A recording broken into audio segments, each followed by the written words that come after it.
आइए आज आप सब जानेंगे चैत्र मास कृष्ण पक्ष वर्ष 2024 में पाप मोचनी एकादशी का व्रत कब किया जा रहा है। तो जानेंगे व्रत के शुभ मुहूर्त के बारे में, पारण कब किया जाएगा, व्रत का पारण किस चीज से किया जाएगा, किस समय किया जाएगा, इस व्रत के दौरान किन नियमों का पालन करना चाहिए, भगवान को खास करके किस वस्तु का भोग लगाना चाहिए, इस दिन क्या करे क्या ना करे। तो आइए जानते हैं इन सबों के बारे में। आप सभी भक्तों को पाप मोचनी एकादशी व्रत की ढेर सारी शुभकामनाएं।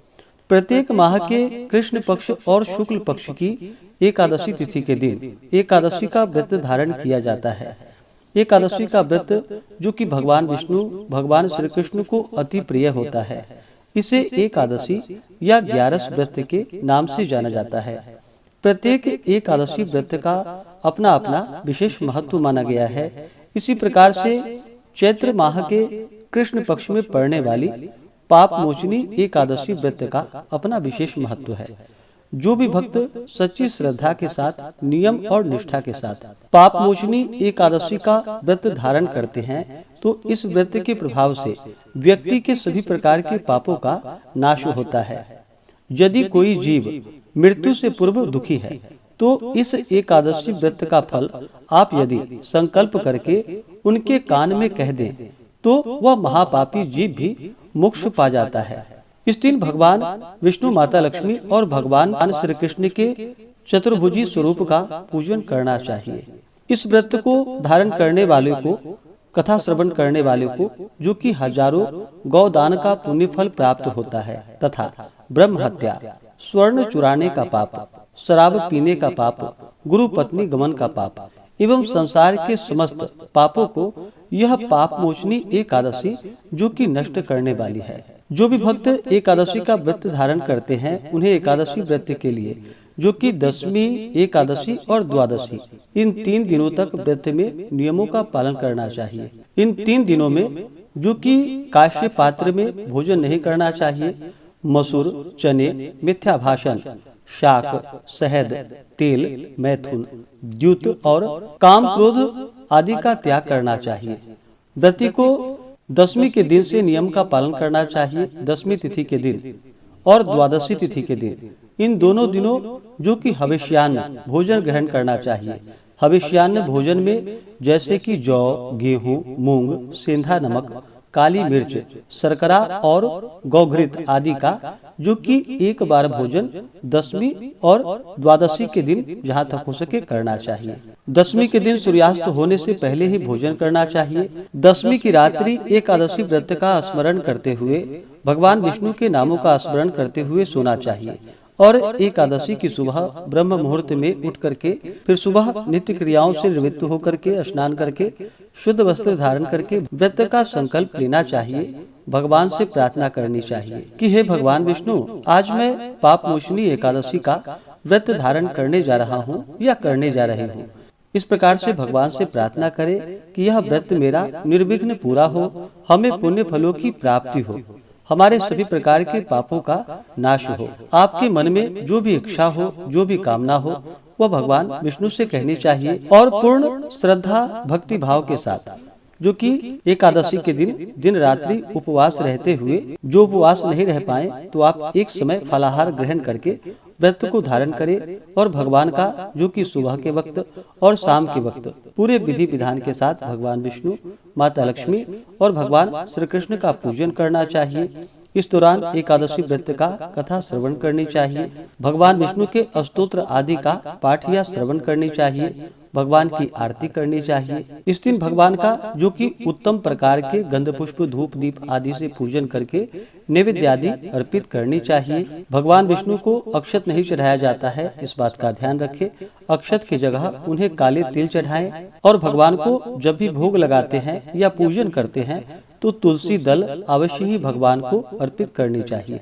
इससे भगवान विष्णु अपने भक्तों पर अति प्रसन्न होते हैं।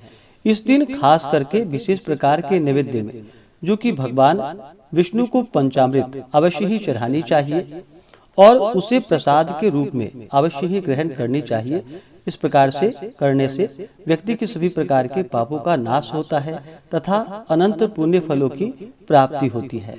इस प्रकार व्रत को धारण करके भगवान का पूजन करके एकादशी की रात्रि जहाँ तक हो सके जागरण करते हुए समय को व्यतीत करना चाहिए। द्वादशी की सुबह उठ करके नित्य क्रियाओं से निवृत्त होकर के स्नान करके शुद्ध वस्त्र धारण करके भगवान का पूजन और आरती कर लेनी चाहिए।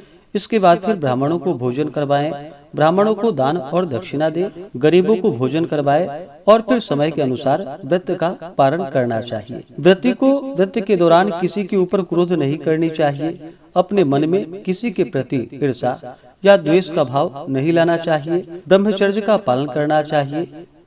अपना मन भगवान विष्णु के चरणों में लगानी चाहिए।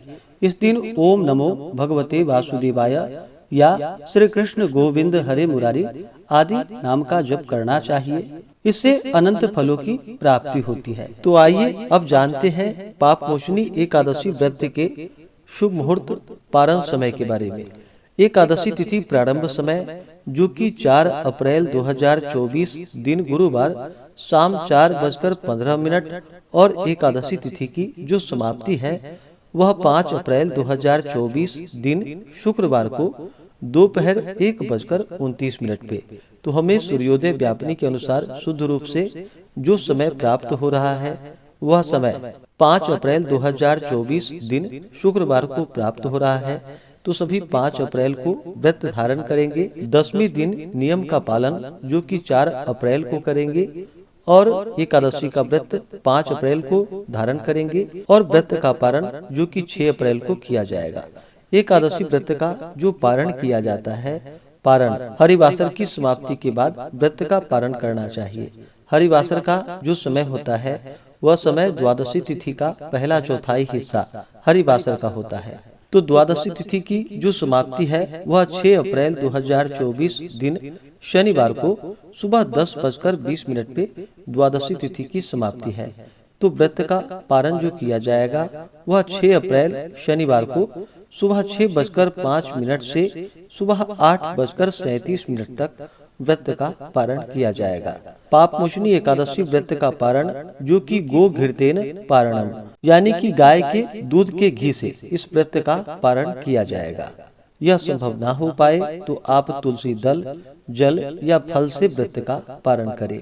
एकादशी तिथि के दिन ब्रह्म मुहूर्त का जो समय है वह समय सुबह 4:35 से सुबह 5:21 तक होगा।